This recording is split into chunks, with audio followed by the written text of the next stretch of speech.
Hello, everybody. It's that time of year again. Once a year, I go over what I studied for this year and what I'm going to be pursuing in the following year. So this year, I took a strong focus on self-care based on the kind of potential of being a great way to pursue health. Now, I found that there are three main elements to self-care, as we know: physical, mental, and emotional health. And I really wanted to get in those things kind of to see what the connecting things were between those three things, because we know the body always works in systems, and these systems must cooperate together.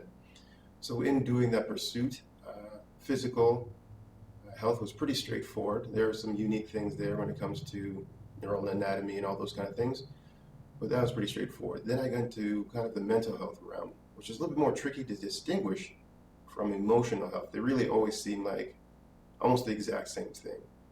However, with further research, and when I really got into the emotional studies, I was able to see that there is quite the difference, and it works differently in the sense that mental health, you have to think of the brain coming up with the solutions to whatever problems they are. If the brain doesn't have the right solution, then we have a stress or frustration thing that happens.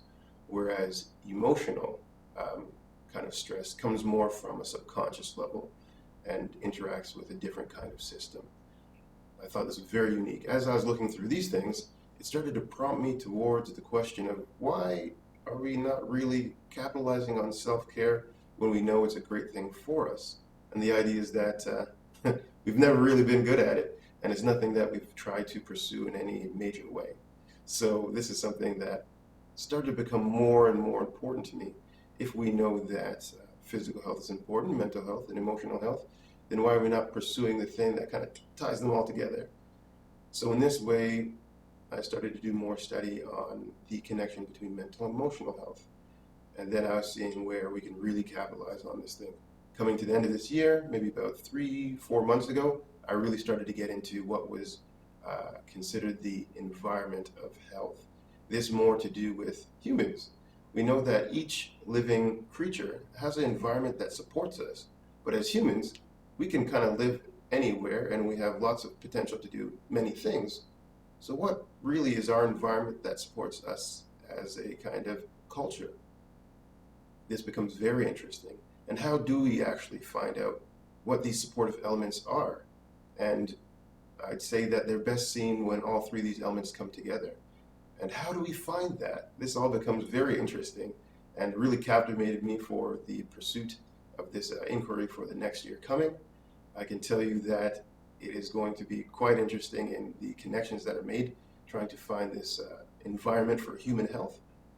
And some of the concepts that I'm working on right now have to do with the idea that the subconscious holds the understanding of what is most restorative to us.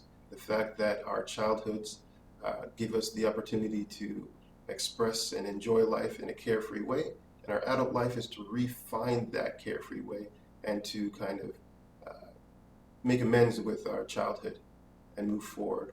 We know that nature always supports growth, and if we are staying stuck in the past or still are not moving forward in any way, nature will try to force us to change.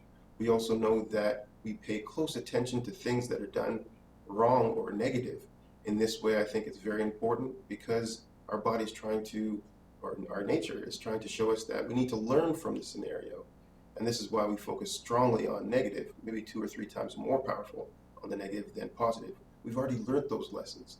So we need to bring these kind of negative situations into the growth factor to improve the positive outcome of those experiences so we can move forward.